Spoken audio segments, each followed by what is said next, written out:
Maybe just a little more cheese. Oops. I tried to grate the cheese on the fork. I'm so tired, you guys. Hi, I'm Samin Nosrat. I'm here at the NYT Cooking Studio Kitchen in beautiful New York City. And today we're gonna make my lazy Sugo. Great? All right, what is lazy Sugo? Why is it lazy? What's a Sugo? Sugo is an Italian word for meat sauce. And this one is lazy because I cut out making soffrito, which I was taught to chop laboriously with a big knife, red onion and celery and carrot for many, many minutes into teeny tiny pieces and then brown it in like an abundance of olive oil for up to 45 minutes. But my cooking has really sort of simplified over time. And I thought about how can I make something really flavorful, but maybe not quite as laborious. So this does have a few sort of moments that require some labor, but comparatively it's quite lazy. We're gonna start with 2 cans of tomatoes. I always sort of suggest quite heartily that people use San Marzano or San Marzano style tomatoes. Very flavorful tomato of Italy. Save that can.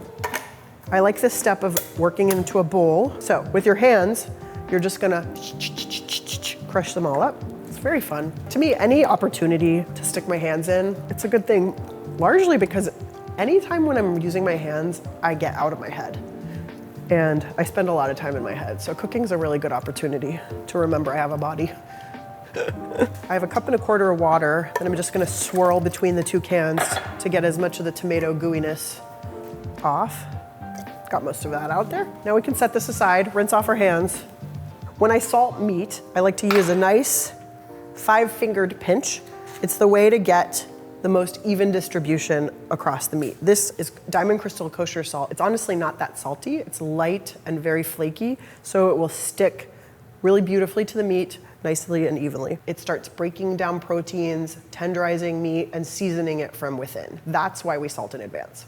The sugos that I sort of learned in my early cooking career in Italy often had a mixture of meats like pork and veal and beef, or pork and beef. It was never just pork or just beef.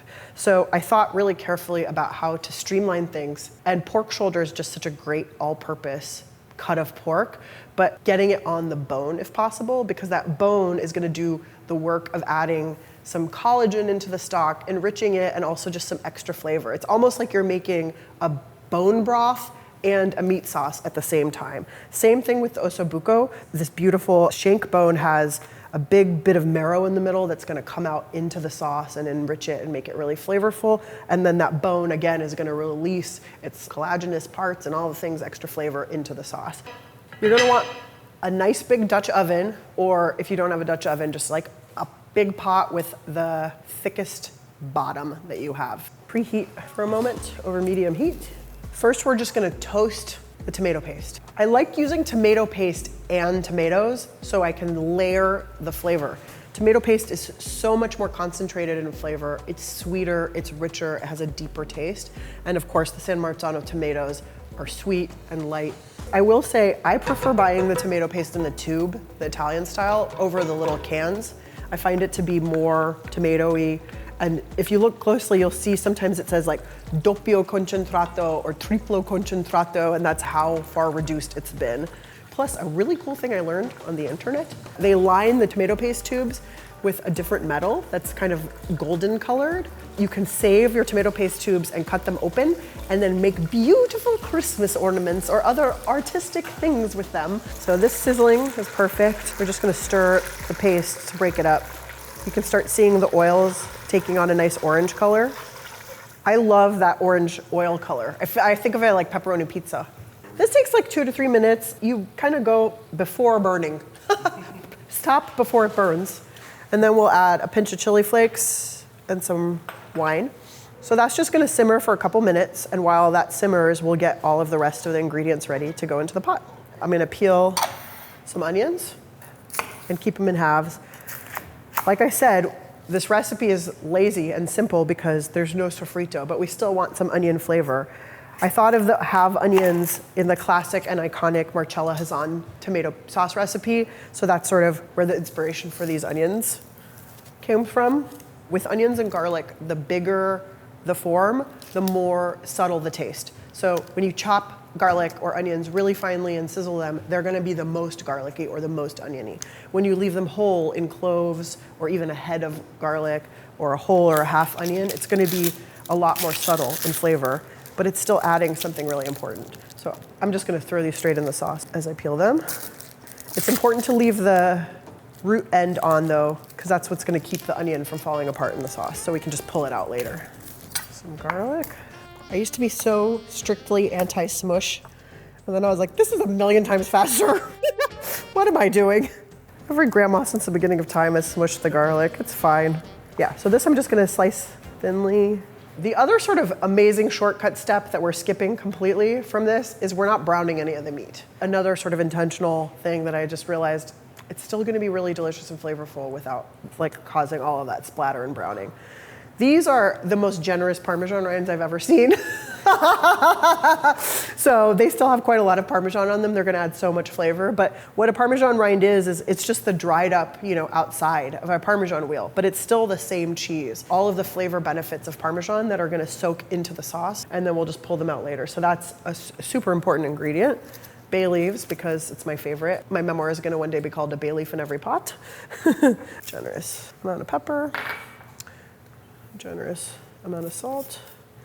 And as a reminder, we salted this meat in advance. So some of the salt in the dish is gonna come from the salt that we'll add, but also the salt is not only for seasoning the meat, it's also for tenderizing it and helping it to cook. It's not gonna be in a single layer, and that's fine, but just keep that in mind, because that means all of the pressure and the weight and the fact that tomatoes are full of sugar is going to sort of increase the possibility of scorching. So this is something that you have to keep an eye on and make sure that it doesn't burn while it's cooking.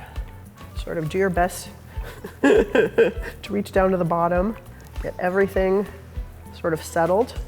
This makes a lot of sugo, but my policy with anything that takes more than like 45 minutes to cook, basically, is you should have enough for later, enough to put in the freezer. We're starting this on medium, high to bring it up, and once it comes to a simmer, we'll turn it down to medium or whatever temperature is gonna keep that at a gentle simmer. This dish does take, at least 3.5 hours to cook through until the meat is falling off the bone. That's the cue for when it's done. So it's really about just gentle cooking over a long period of time. Every once in a while, come back and give it a stir, make sure nothing's sticking to the bottom of the pot.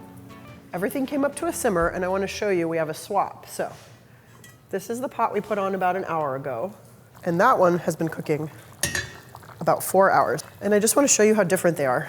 This one, the meat is still so tough and clinging to the bone. It's not even ready to come off. Well, maybe a little bit there, but still quite tough. Whereas here, every time I pick up a piece of meat, it sort of flakes apart into little shreds. So this is pretty much ready to move on to the next step. So we're gonna let that one keep cooking. At this point, we can use, slotted spoon or tongs to fish all of the cooked meat out. Usually I feel like pork takes a little bit longer. If you so desire and want to keep an eye on it, you can pull the beef out as it's done and then let the pork keep cooking. But this all seemed to cook at about the same rate. The bones have done their work and sort of flavored the sauce. So basically the bay leaves, the onions, the parm rinds, and the bones are what's going into the discard bowl, and everything else for now can come into here. I'm pretty conservative, I don't like to waste meat, but there were big pieces of fat, so I may not keep all of this fat. If there's any gristle, anything that feels like it would be too chewy and just be unpleasant to eat, I'll get rid of that. This is probably the most work in the sugo, is this straining and shredding. I just want to show you, we got all the marrow out. So I can discard that bone. This is also the kind of thing that would benefit from being made and then resting overnight before you eat it. So you could totally get to this point and then let it cool. It'll be a lot easier to handle when the meat's cool. And also, as a grandma always said, things like this taste better the next day anyway. So I like to spread it out to let it cool off. The beef looks like it's just ready to shred really quite easily. And if you don't want to use your fingers or it's too hot, you can use 2 forks. I have to say I like the texture of shredded meat better than just if I were to take a knife to this. It just is a little more natural. You'll see it as it clings to your pasta in shreds rather than pieces, discrete pieces that you've cut. And look, even though we didn't brown the meat, there's still little brown bits from what was touching the bottom of the pot. So you're gonna get some of that yummy flavor from the Maillard reaction anyway. This meat in particular doesn't seem to have too much cartilage, but I think when cartilage is soft, like, and tender, usually I will keep it, and it adds a little texture. It's really yummy. At this point, it's been so cooked down, it's not gonna be offensive to anyone. This is a kind of a soft fat that I'm not a fan of keeping. The hard fat, like what was on the pork, the fat cap, that's different, and that has a different quality. So once you shred this, it can just go back into the pot, because this is all gonna sort of cook for another few minutes and come together, and we'll season it and make sure it tastes really delicious. Stick this all back in here. Okay, so let me just deal with the fat and the cartilage. We'll sort of decide what we want to keep. Yeah, this soft fat can go. This is all stuff I'm happy to just chop very finely. Oh God, that fat's really beautiful. I am gonna keep some because it was very pristine and quite beautiful, that fat cap, but I won't keep all of it. Look at it, it's just like, I can press it and it's melting. Soft fat, like, they come from different parts of the muscle, and the hard fat, it's like what we prize on the outside of a prime rib roast, right? Whereas soft fat is the stuff that, like, a lot of times gets caught in between your teeth when you're eating a piece of brisket. It has a different quality. This is like melt in your mouth like butter fat. It will disappear into the sauce and just add some body and richness. I don't want it to be a super greasy sauce, but a little like butter in your ragu when you're sitting down to your bowl of pasta is not bad. It's still a little bit on the juicy side, so let's see where we are.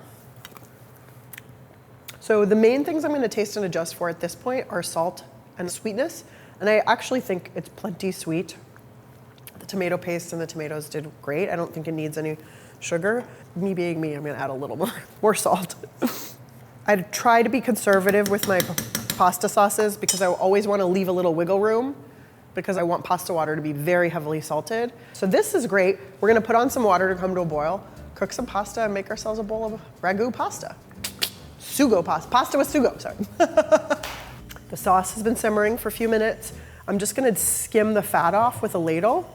So the easiest way to do that is to use the bottom of the ladle to sort of create a whirlpool and gently coax all the fat to the edge of the pot, and then go in the opposite direction. Just carefully get as much of it off as I can. And if you don't want to chase the fat around the top of your pot, you can let this cool in the fridge and just spoon it off. It'll come off really easy.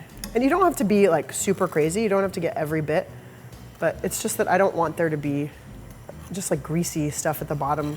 And I'm gonna add a little butter. Who's lying? Who's lying? Great, so I got about half of it off. Let's check on our pasta. It's almost ready. So one of the cardinal rules of pasta is sacred.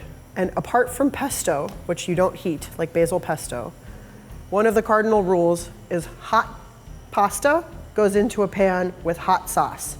So I wanna have my simmering pan of sauce ready. Stir up the sugo, bring some over here.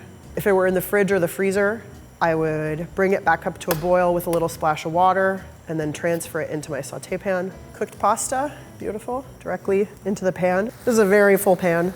You know, I live in fear of there not being enough food, so I always make too much. In order to get the sauce to coat the pasta, it can't be too tight or too loose. That's how we talk about pasta sauces. Too tight is like kind of too thick and clingy. Too loose is too watery, whereas it's like soupy in the bowl.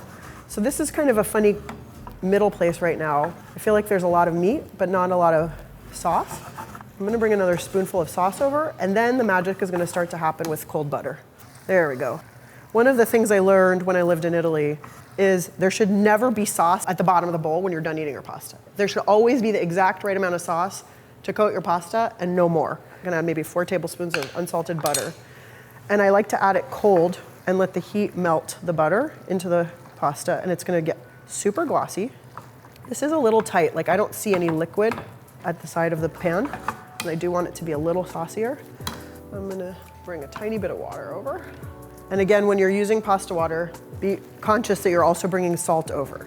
So luckily, I kept this a little under-seasoned with that in mind. There we go. Oh my God, it's starting to look so good. My other last tip is you gotta heat your pasta bowl with a little pasta water, because we just did all this work to make this perfect pan of pasta. And the last thing you wanna do is put it in a cold ceramic bowl where it'll just seize up and all the fat will immediately start to congeal. So just quickly heat that bowl up. much better. All right, so I hope that this lazy sugo is as exciting to you as it is to me. I think I've spent a lot of time in my cooking career learning about tradition and trying to adhere to tradition. And as I've matured, as I've gotten older, I've really changed the way I think about cooking to aim toward the most for the least. So this is not a traditional sugo by any means, but it still delivers so much of that delicious, sitting at a big Italian family table feeling. It's super complex, sweet, salty, savory, just really filling and satisfying. If you've never made a sugo or a ragu because it has felt too overwhelming, this is a great way to begin and sort of introduce you to this idea of slow cooking that doesn't take all of your attention. You can be doing other stuff in the background, but still have a really amazing sort of group meal at the end of your cooking project. You can find this recipe at NewYorkTimesCooking.com and in my brand new cookbook, Good Things.